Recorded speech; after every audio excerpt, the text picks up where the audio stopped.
proceedings ng House Committee on Justice. So nandito po kaming dalawa, ni Congressman Chua, bilang bahagi po ng committee ito. Si Kong Joel po ay Vice Chairperson ng House Committee on Justice. Siya din po yung Chair ng House Committee on Good Government. Ako po yung Chair ng House Committee on Public Accounts. So handa po ang buong komite na dinggin po yung pong dalawang tanong. Sufficiency in form and sufficiency in substance. Yung pong dalawang impeachment complaints na ifinailaban po kay Pangulong Ferdinand Bongbong Marcos. So magsisimula po yung pagdinig sa darating pang Lunes alas 10 ng umaga.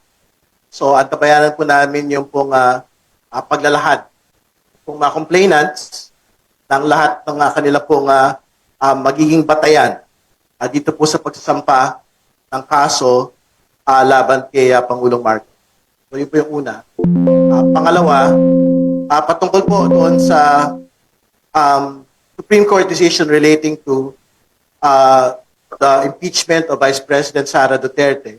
Katulad po ng binabanggit ng amin pong Speaker Faustino Boji D. III, ginagalang po namin ang desisyon ng Korte Suprema sa usapin po na ito.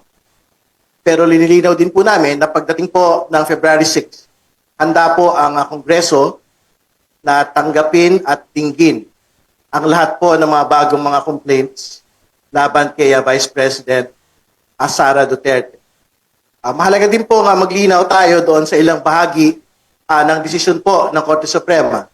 Matas po yung Korte Suprema doon po sa restrictive due process requirements po nila sa original decision po nila kung saan re-require po nila noon na bigyan ng pagkakataon ang mga respondent, impeachable officers na sumagot at magkaroon po ng kopya ng mga ebidensya. Wala na po ito ngayon sa resolution po ng motion for reconsideration. Ang requirement na lang po ng Korte Suprema ay una, lahat po ng mga House members na sasali sa isang impeachment complaint under the express route ay dapat may kopya ng draft impeachment complaint at lahat po ng mga kalakip ebidensya.